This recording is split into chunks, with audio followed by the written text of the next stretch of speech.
I think it was C.S. Lewis who once said that we will spend half of eternity thanking God for prayers unanswered.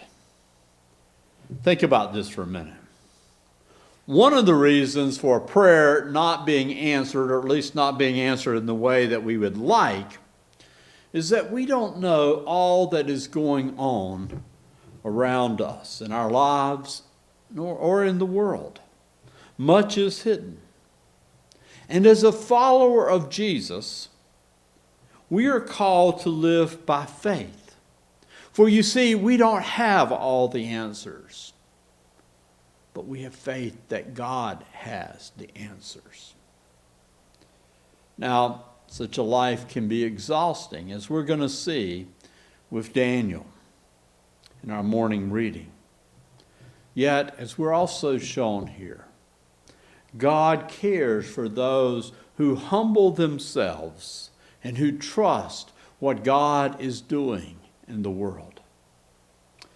Now, I decided to skip over the ending of Daniel 9. We covered the first 2/3 of that chapter last Sunday, and to move on to Daniel 10.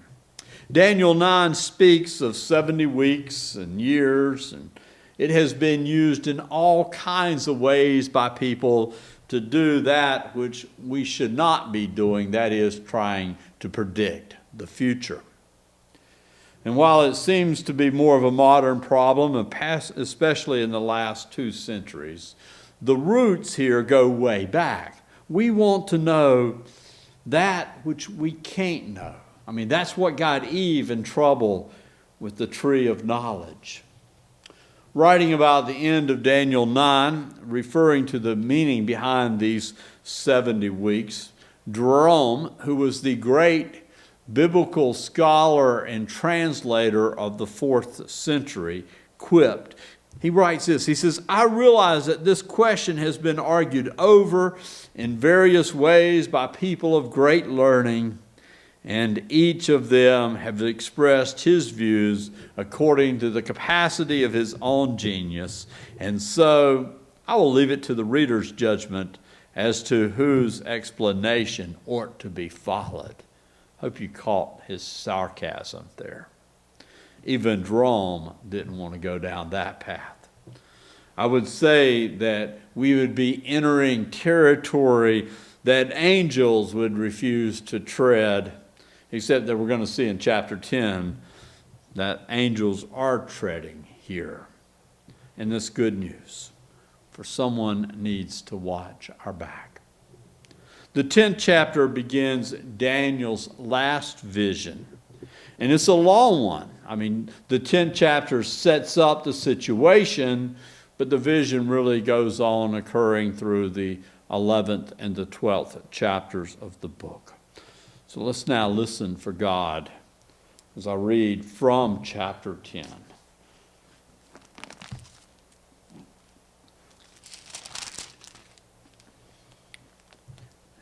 In the 3rd year of King Cyrus of Persia, a word was revealed to Daniel, who was named Belteshazzar. The word was true, and it concerned a great conflict. He understood the word, having received understanding in the vision. At the time, I, Daniel, had been mourning for 3 weeks. I had eaten no rich food, no meat or wine had entered my mouth, and I had not anointed myself at all for the full 3 weeks. On the 24th day of the 1st month, I was standing on the bank of the great river, that is the Tigris.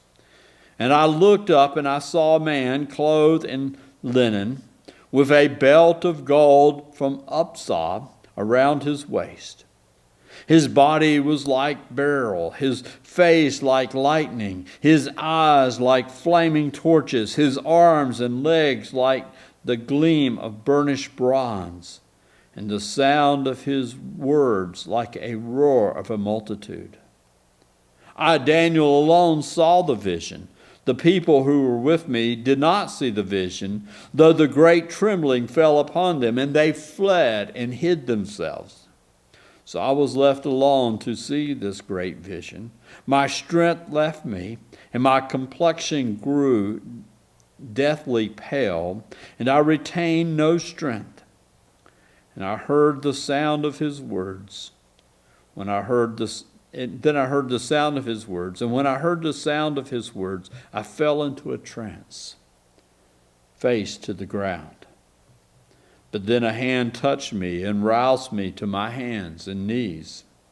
And he said to me, Daniel, greatly beloved, pay attention to the words that I am going to speak to you. Stand on your feet, for I have now been sent to you. So while he was speaking this word to me, I stood up trembling. And he said to me, do not fear, Daniel.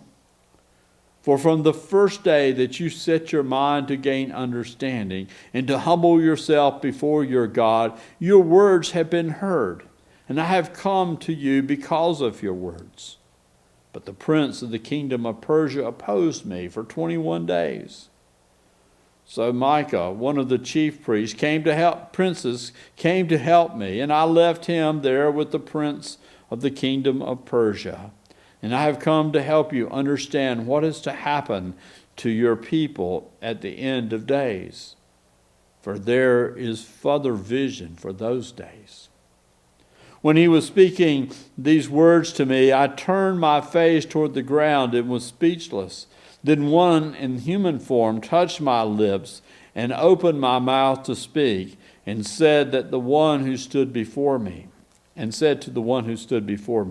My Lord, because of the vision, such pains have come upon me that I retain no strength. How can my Lord's servant talk with my Lord? For I am shaking. No strength remains in me, and no breath is left in me. Again, one in human form touched me and strengthened me. He said, do not fear, greatly beloved. You are safe. Be strong and courageous. When he spoke to me, I was strengthened, and he said, let my Lord speak, for you have strengthened me. He then said, do you know why I've come to you? Now I must return to fight the prince of Persia. And when I am through with him, the prince of Greece will come. But I am to tell you what is inscribed in the book of truth. There is no one with me who contends against these princes, except Michael, your prince. This is the word of the Lord. Thanks be to God.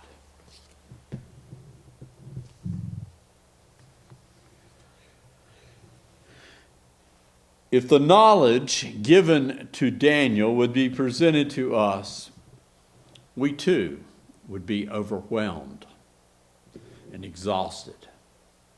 Remember, Daniel is now an old man.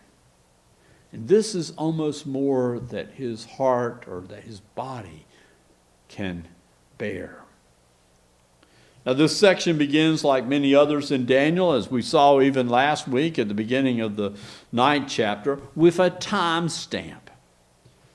King Cyrus of Persia is in the third year of his reign. However, there's confusion as to what this means, especially since in the first chapter we were told that the prophet would continue on through the first year of Cyrus' reign. Most thinks the 3 years refers instead to the time since Cyrus's empire gained control over Babylon. If this is the case, then some of the Jews in Babylon have probably already begun packing up their suitcases, preparing to travel back to Jerusalem. Otherwise, if the 3 years refers to the time when Cyrus began his rule over Persia without Babylon, then it would take us back into time. Also, the title King Cyrus isn't really known in other literature of that time. While this might matter in our full understanding of the text, especially since it reflects a more Greek understanding, it doesn't change the fact that Daniel received these major visions of the future, one that caused him to collapse in exhaustion.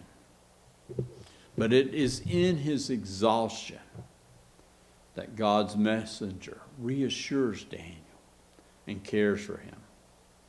Furthermore, we're told that Daniel has been mourning for the past 3 weeks and hasn't eaten anything of substance, which he defines here as meat and wine. So he's been on this kind of light fast, and he's hungry and he's weak when he finds himself standing on the bank of the Tigris River where he has a vision. Interestingly, Daniel is the only one who sees this man with a gold belt. Now he must have been a belt kind of like one of those professional wrestlers, something that really caught his eye for him to mention that up front. He goes on to describe the man with a body of beryl, a face of lightning, eyes like torches, arms and legs like burnished bronze. His sight causes Daniel to fall flat.